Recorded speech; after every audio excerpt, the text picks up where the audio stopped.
মুসা বললেন, হে আমার রব, আমার হৃদয়কে উন্মুক্ত করে দিন, আমার কাজকে সহজ করে দিন, আমার জিহ্বার জড়তা দূর করে দিন, যাতে মানুষেরা আমার কথা বুঝতে পারে।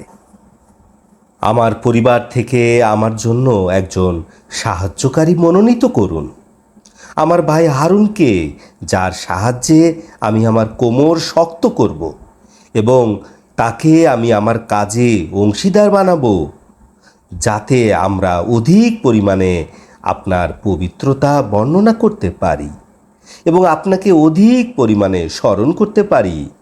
নিশ্চয় আপনি আমাদের পরিদর্শক। আল্লাহ তাআলা বললেন, তুমি যা চেয়েছ তোমাকে তা দেয়া হলো। নিশ্চয় আমি আরও একবার তোমার উপরে অনুগ্রহ করেছিলাম, যখন আমি তোমার মাকে যা জানাবার জানিয়ে দিয়েছিলাম যে তুমি তাকে সিন্ধুকে রাখো, তারপর সিন্ধুকে করে তাকে নদীতে রাখো, অতঃপর নদী তাকে কিনারায় বহন করবে এবং তাকে তুলবে যারা আমারও শত্রু এবং তারও শত্রু। আমি তোমার মধ্যে আমার ভালোবাসা ঢেলে দিয়েছিলাম, যাতে করে তুমি আমার চোখের সামনে লালিত পালিত হও।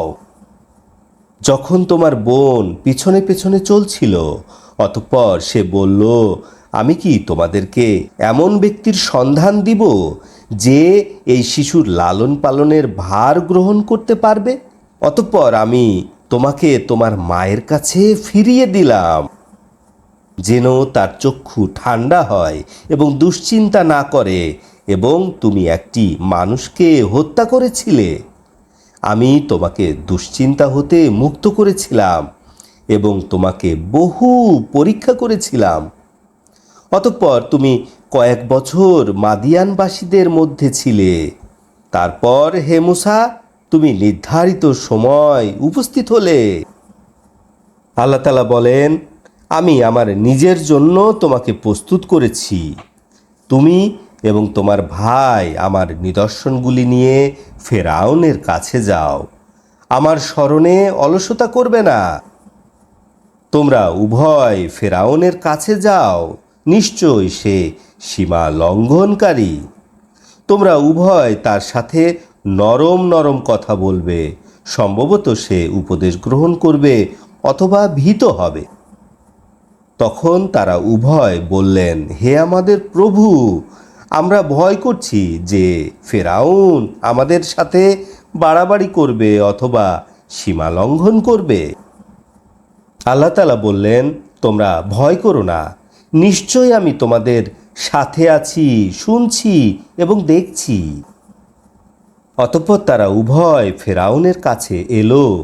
তারা উভয় বলল, নিশ্চয় আমরা উভয় তোমার রবের রাসূল।